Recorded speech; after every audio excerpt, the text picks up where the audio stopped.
with our defenses high. Heads up, America, a land that is prepared can never die. Hello, and welcome to TMTalks. We're here to talk about the nature of conflict. And I am M, and this is T. And today we're going to talk about why the heck humans do what we do. Now, before we start anything, humans come at the approach of conflict at every other turn, opposed to what other animals and, creatures with a reasonably big brain seem to do when they only fight or cause conflict over simple things like reproductive rights or the ability to have food. So... Right, and humans add a lot of different forms of conflict to the standard animal fighting over resources, in that we create more resources. So, for example, we have mines, and we have factories, and we have natural resources that we can access that animals can't. And above all, we have money, which is a necessary resource for most people to survive on. Yeah, basically money makes the world go around at this point, right. Especially in a capitalistic society like we have. Right. So this nature of conflict, if I might be a pain in the ass and ask further, can you explain exactly what it is? So conflict is the resolution of differences between people or between beings, and it can be done in a positive or negative way, or in a violent or non-violent way, but it can be done. I was thinking more along the violent route today, but. Okay, so just to clarify, humans, we like to argue with one another. And why exactly do we do that? Is there any known research on this or anything that shows why we like to argue? Because I feel like it's a more than a necessary need. Well, it's resolution. So if we come to a disagreement about something, like I have one belief that's fundamental to my being, and you have another one that's antithesis to that. Like someone who is Christian arguing with someone who's Muslim, they both worship technically the same Abrahamic being who is called themselves God or Allah, but they argue over scriptures. Right, they're over the details, and those are fundamental to their respective religions, so they can't compromise well. So that's when it comes from nonviolent argument, and sometimes it becomes violent because they can't find another path to resolution. God, I just want to say people suck. But there is certain ways to reduce the state of conflict. Like you can have intelligent conversation, you can have discourse, you can have education, and I don't know if we can have intelligent conversation. I mean, have you looked at America, home of the free because of the brave? But we have an orange peach as our president. And Trump is a good example of a demagogue, and that's an exploitation of the nature of conflict. Because demagogues always appeal to the lowest common denominator about humans. They put the lowest basis forms of fear and hatred. To put that into concept, the lowest demographic. Since a lot of Trump's basis, and I'm not saying this about all of his constituents or all of the people who voted for him, but there is a large number of white, uneducated people who have voted for him, and some of them don't even have high school diplomas. And I think that says a lot, because if you're not educated beyond a 10th grade or even 11th grade level, you can't really grasp some of the same things as someone who is college educated or isn't, because you haven't expanded your mind enough. I will say this, I have met some people who have no college education, and they are the smartest people on this planet and could surpass even a Harvard or even Brown professor, but those people are few and far between, and they are stuck in these roles that they really shouldn't be in. And that's the problem with democracy, is it's vulnerable to that type of thing, because if you don't enfranchise people, they lose their rights and they lose the citizenship class. So if you allow everyone to vote, which you kind of have to in a democracy, then it leaves itself vulnerable to certain exploitations like demagogues. Yeah, our founding fathers tried to subverse this idea. We have had a true democracy in the past. Right now we're more of an oligarchy, but in the past, you had to be, 1, a man, 2, you had to be white, and 3, you had to be a substantial landowner to have any say in what the government did. Right. Which I personally, as a woman, think is fucked up because I'm just as intelligent as a man, there's all sorts of cultural stuff that goes into it, but maybe, like, there should be a system in place, like, you can't vote unless you understand certain things. Like, what if we all had to take voter restriction tests or voter tests? They tried that in the South. Oh God! They used it as a way to dissuade people from voting. They had poll taxes, they had tests, they had literacy tests and stuff. Like the problem with that is that it opens another avenue for people to dissuade people from voting. You know what? Sorry, I just thought of an interesting idea. What if we made every American citizen when they turn 18 have to go through the same process as immigrants have to go through to be able to vote? Or to be able to have a voice, that would be an interesting social experiment. Not that Public education would have to be dramatically better in order for that to be the case. Yeah, we'd have to steer away from actual regular. We just have to reinvent our fucking system.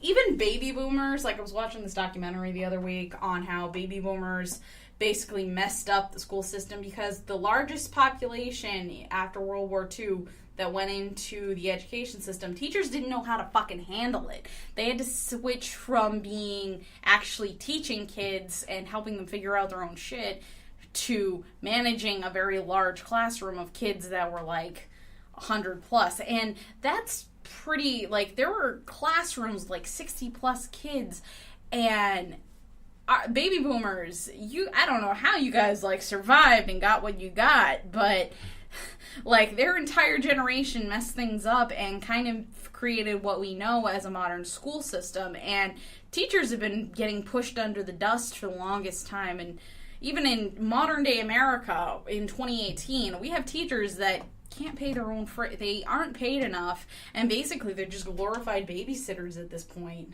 Right, and then we're asking them to carry guns and shit. Yeah, I'm fine if teachers want to have a open carry law. One thing I appreciate all my amendments given to me as an American citizen. I just believe in reasonable restrictions. If you have a history of hitting your wife, get a gun. Mm-hmm. If you have a history of violent behaviors or calling the cops on your boyfriend crazy bitches do exist and should not have fucking weapons. But I'm just saying, crazy people shouldn't have weapons, and a lot of times they're able to legally obtain them, and it's scary. But the only thing that actually stops a bad guy with a gun is a good guy with a gun, and that's a sad truth, but it is a truth. That brings us back to the kind of conflict nature, because guns are one way to resolve conflict. You can have a war, and that can resolve things between two different countries. Whoever got the biggest guns gets to pull out and gets to be bang, bang, I'm winning, this is nettle. Because the historical precedent is that might does make right. And might tends to be the thing that determines where history goes and who writes history. So it's very important how wars are conducted and won. And the last big one we've had is World War II, of course, but there's been innumerable conflicts between that in the Cold War and after. Just that have been less dramatic. Yeah, and here's the thing. As being one of the biggest countries on the planet, America, we rank 3rd in the world for population.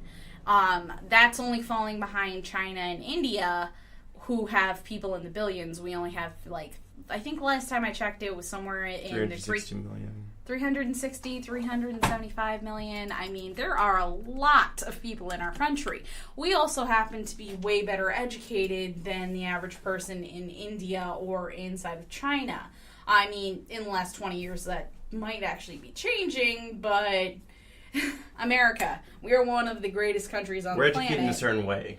Well, it's better to have a basic education that we do have than none at all. Yes. And you see a lot of that actually after World War II. Most people were educated. If you look at Russia and the United States, it was 70% or more of the population in both countries were educated in basic reading and writing and arithmetic. Yeah, I think literacy right now in the States is about 97%, so Yeah, which is fucking awesome, but it's a great improvement.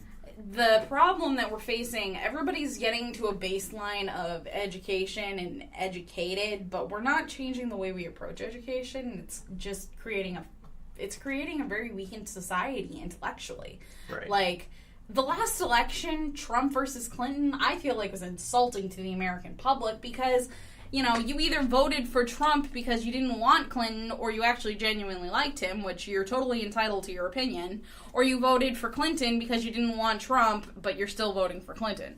You know, I'm not saying that Hillary Clinton is, you know, I'm not hating on her in any way. Like, she's done a lot of good, but she's also done a lot of bad.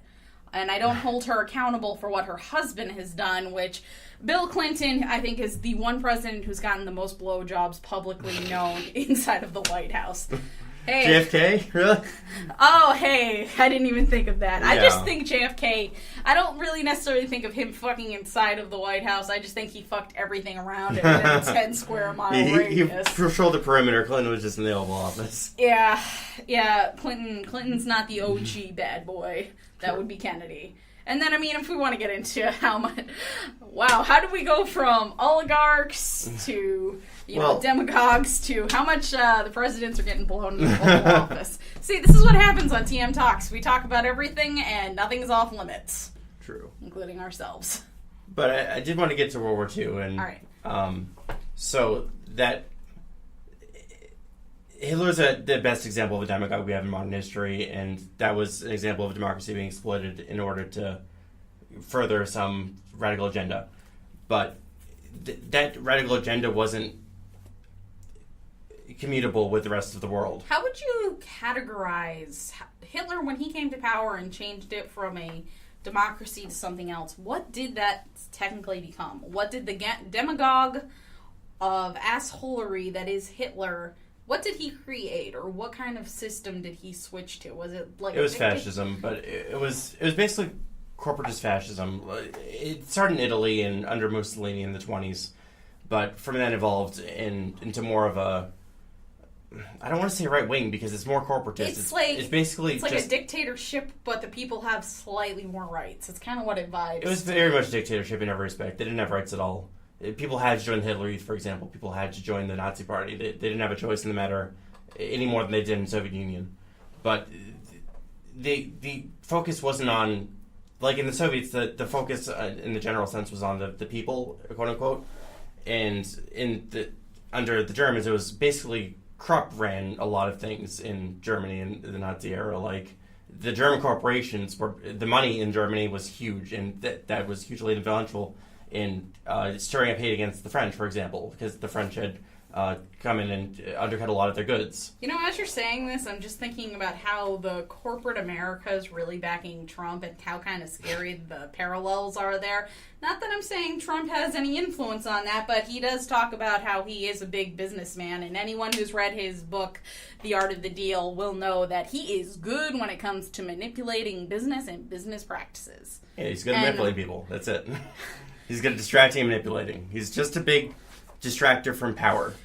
So, would you say, in a sense, and I'm totally going down that road of Hitchhiker's Guide to the Galaxy, presidents aren't really there to make a change anymore, they're just there to distract? Right. That's exactly what I was quoting, thank you. We're just giant nerds here at TM Talks, and we just want to acknowledge that. Yeah, he's just there to make us not look at the rich people behind him. And he probably isn't even that rich. He probably doesn't have $10 billion. He probably never has. He just wants to say that because he created a character on The Apprentice, and it's useful for rich people behind him to put him in power in order to benefit themselves, like Russian oligarchs. Damn. Just damn. We're so getting demonetized by YouTube because of all the swearing, but, well, fuck YouTube on that. True. Actually, you know who was nice to see you get fucked over? Alex Jones. Yeah. Like, whoo, that guy is crazy. It's good to watch him fall. That guy he's is not crazy.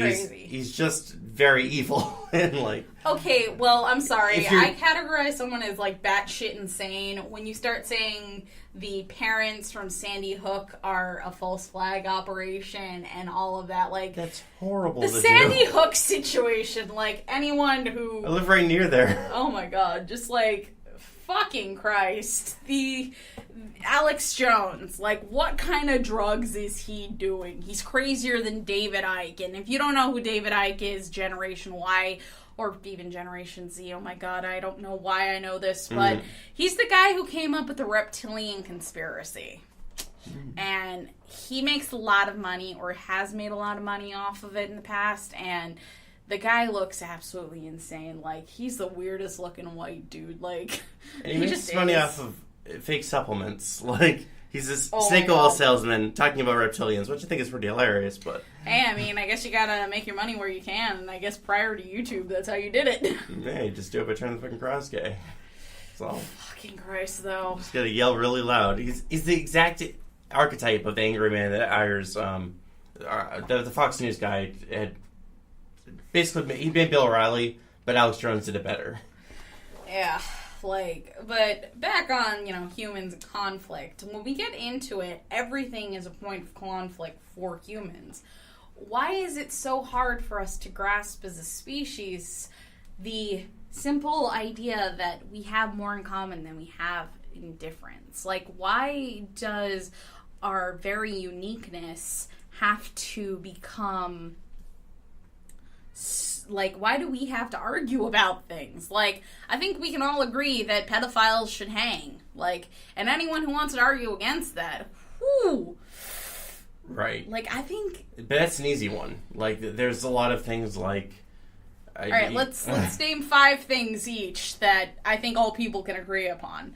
Alright, for me, number 1, I think everyone can agree that pedophiles should hang and not be allowed to reproduce. 2, I think that their victims should most definitely be the ones who get to deliver the punishment, no matter how obscene it is. 3, I think that we can all agree that everybody deserves the right to live their life as long as they're abiding by the rules in the society. Okay, you know what? I was getting a little off topic. I just think people have the right to live their life. True. Do unto others as you wish you have done to yourself. Oh yeah, the law golden rule 3. is the only thing that matters. Like, the only universal ethic. And if people will just abide by that, society tends to work better. And yes, society has a lot of contradictions that need to be resolved, but... So does the U.S. Constitution, and Alexander Hamilton advocated that the shit needs to be defended. He went to his buddy and was like, hey, can you do this thing? And his buddy was like, no, why? The Founding Fathers also thought the Constitution would last about 50 years. Yeah, who would have thought that we'd be still arguing about the littlest details, like the right to bear arms? Why is this such a fucking thing? And of course, if you're anywhere in the middle, everybody looks at you like you're a fucking asshole. I just want to note, like, on the gun debates, as someone who believes everyone should know how to operate a gun, because if you know how to operate something, you know how to respect it, you also know how to disarm it. Right. But we live in a society that, like, is so I hate guns that we don't know how to respect them anymore. Like, which society isn't I hate guns, if not America? No, like, okay, so in most industrial societies, we tend to have, like, if you look at Europe compared to America, they, sorry, no guns. Just, they don't like guns. But they've also never had a time in history where they've revolted against their predecessor with high-capacity weapons, or any kind of weapon that is actually can do some damage. Because if you look at the French Revolution versus the American Revolution, we had better guns. And we manufactured... Well, I understand ours was earlier, but we had better guns, we had better resources. And, I mean, dramatically, they had less resources when it came to the French Revolution. Like, they were chasing people. They were chasing people around with freaking shovels, for fuck's sake. Right. Yeah, the French in the beginning had nothing. They eventually became a very strong military power as a peasant's army, but yeah, definitely in the beginning it was... Yeah, America, we had the resources that every single American owned a gun because, you know what, you're living out on the motherfucking frontier. You know what you have to deal with? Bears. You got to deal with all these evil little critters and other people, so everyone knew how to use a gun. That's why I think guns and American history are so, like, ingrained to one another. Yeah, it's a frontier spirit. Yeah, and I mean, most of our country still is that way. Like, if you don't live in a city, you live out in the country, and there is a logical reason. Like, if you take, the little country towns that are right next to our metropolis area. Yeah.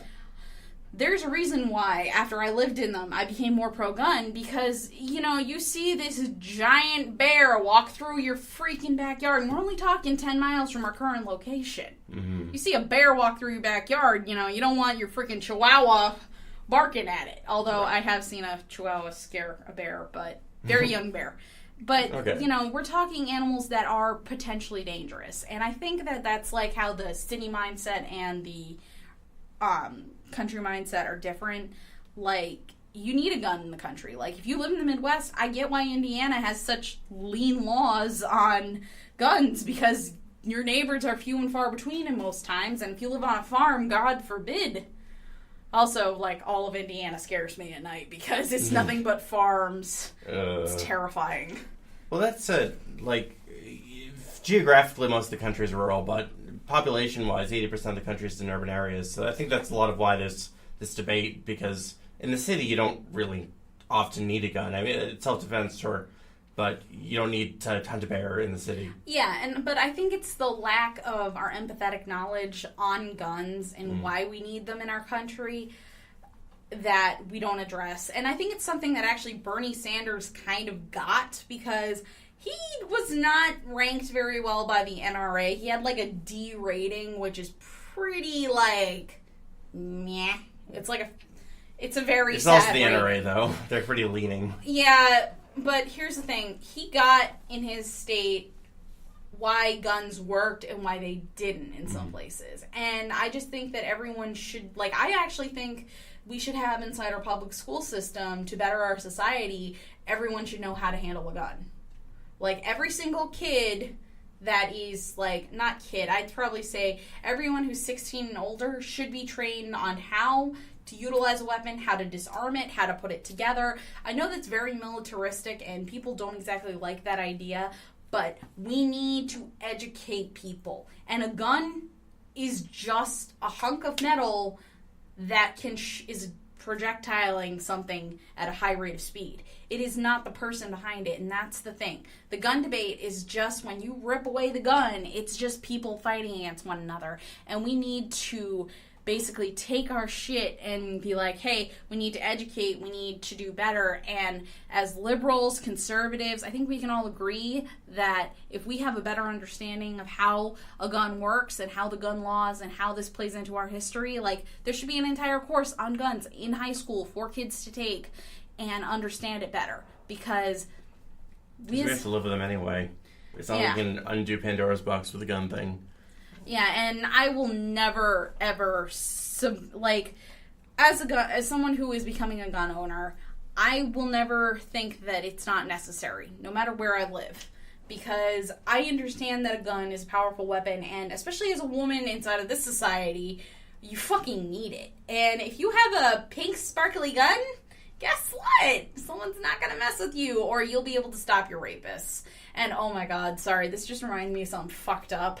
Alright, Moms Against Guns has actually said in the past, I don't know exactly where it is, and if anybody in the comments knows exactly what I'm talking about or the ad, please, contact us via YouTube.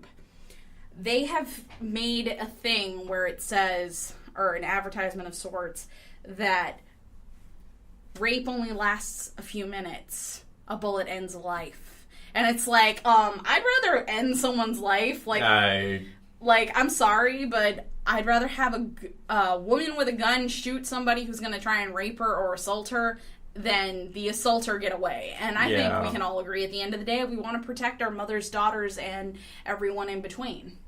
Right. If someone's going to be a rapist, they shouldn't be in society. One way or another, they should be in prison or dead. So that's an expedient way of doing it.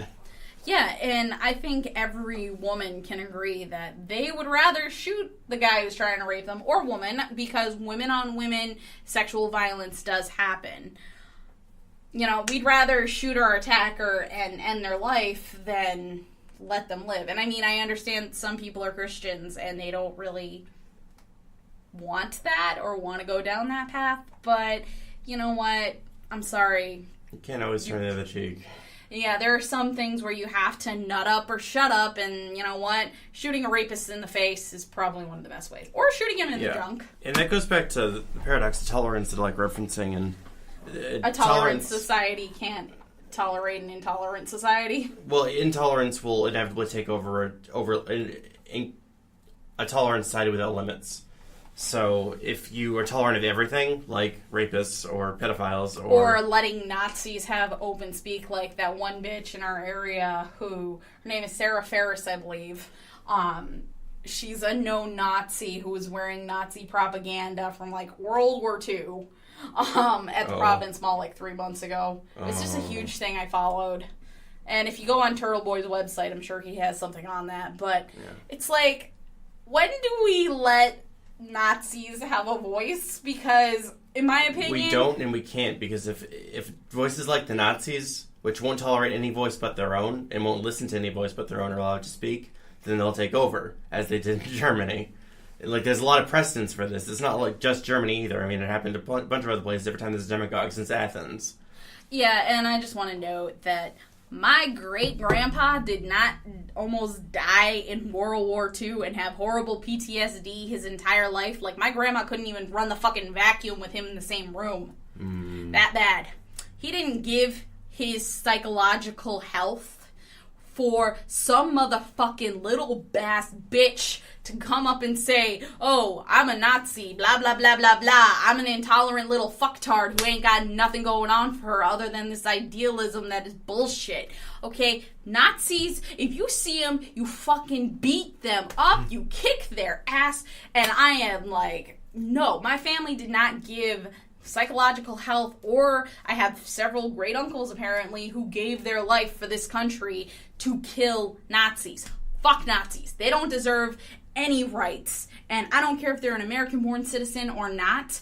Nazis are Nazis, and they are not Americans. And they want to root for shit that did not win against America. America won World War II. We killed the Nazis. Just saying. True. Nazis are bad. And, fuck Nazis. Like, true. Fuck them up the ass with like a prickly dildo made of thorns. And they're probably the best recent example of like this global conflict that rages between tolerance and intolerance. And they're very intolerant of anyone but themselves. They want to create a white ethno state. They want to eliminate people that aren't them. They want to at least move them away, which means killing them, because we see with every mass movement of people, a ton of people die, like the Armenian genocide. But yeah, like, just, we can be tolerant. We can all get along. But the thing is, if you're a Nazi, if you're a motherfucking Nazi or a supremacist of any kind, whether you are black, white, or Asian, or Native American, or anything in between, I will not tolerate someone who wants to cause pain and suffering onto myself or anyone that I know and love. And I think that is another reason why I think it's vital for Americans to have guns, because guess what? How do you fight Nazis with guns?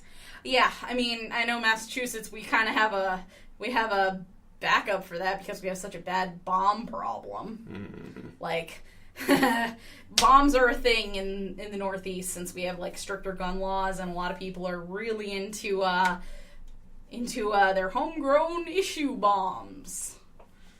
Like, well, let's Trump exploding meth labs. There's not many of those. Yeah, no, I think that's Midwest that kind of has that. Like, Midwest and maybe the South. Like, I know some people in the South that do meth, but I think there are harder drugs than that.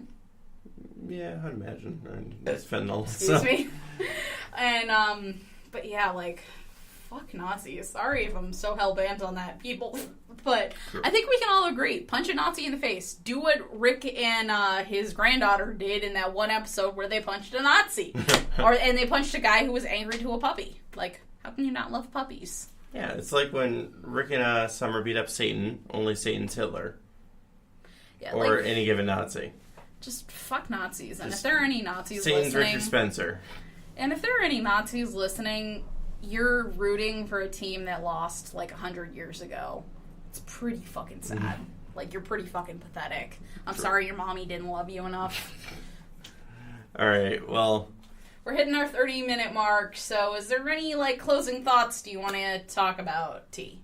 Nazis are bullshit, and they should all die. Yeah, fuck all the Nazis. And as we were letting you know about all of this, we're going to continue that song that we were playing at the beginning, which is called the Civil Defense March, Heads Up America. You can find it on YouTube. And here we go. Every woman and every man must be part of the CD plan, must be ready with every eye up to the sky. Fuck yeah, America. God bless. We are the greatest nation on the planet. No one can actually debate that. Thanks to our immense resources. Hey, Ender status is an island. we're awesome. And that's all we need to remember.